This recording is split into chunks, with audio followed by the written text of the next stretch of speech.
دوستو، حدیث مبارکہ میں بنی اسرائیل کے 3 آدمیوں کا واقعہ منقول ہے کہ یہ تینوں سفر کر رہے تھے اور سفر کے دوران ہی سخت بارش ہونے لگی۔ وہ بچنے کے لیے غار کے اندر چھپ گئے۔ اب اللہ تعالیٰ کی شان دیکھیے کہ طوفانی بارش کی وجہ سے ایک بڑی چٹان لڑکتی ہوئی آئی اور وہ غار کے منہ پر آ لگی۔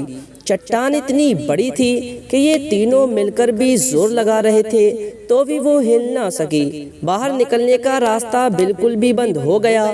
تینوں کو موت سامنے کھڑے نظر آنے لگی۔ اس پریشانی، غم اور خوف کے ماحول میں تینوں نے فیصلہ کیا کہ اپنی اپنی زندگی کا کوئی عمل اللہ تعالیٰ کی بارگاہ میں پیش کر کے اس سے نجات کی دعا مانگے۔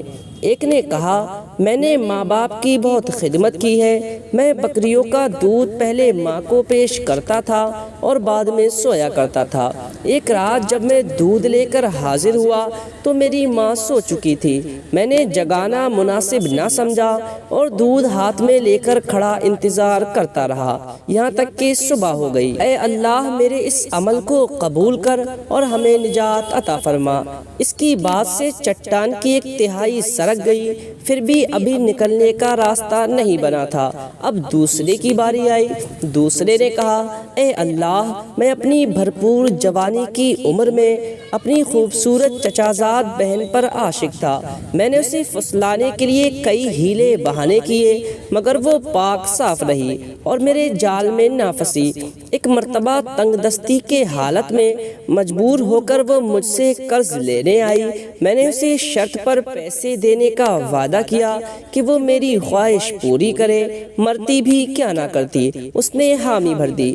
جب میں جمع کے لیے اس کے قریب آیا تو اس نے کہا، اللہ سے ڈر اور اس مہر کو نہ توڑ۔ اس کے الفاظ بجلی بن کر مجھ پر اللہ تعالیٰ کا خوف طاری ہو گیا۔ میں نے اسے پیسے بھی دے دیے اور اس کے ساتھ کوئی بھی برائی نہیں کی۔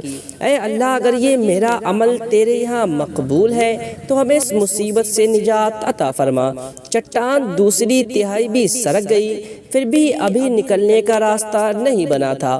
دوستو، پھر تیسرے نے کہا، اے اللہ، میرا ایک مزدور مزدوری لیے بغیر کسی وجہ سے ناراض ہو کر چلا گیا تھا۔ میں نے اس کے پیسوں سے بکری خریدی۔ وقت گزرنے لگا۔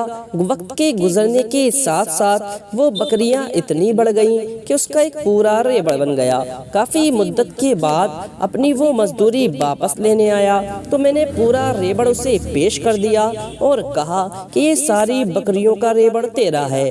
اے میرے مولا، اگر میرا یہ عمل تیرے یہاں مقبول ہے تو ہمیں اس مصیبت سے نجات عطا فرما۔ پھر وہ چٹان ہٹ گئی اور وہ تینوں دوست غار سے باہر نکل آئے۔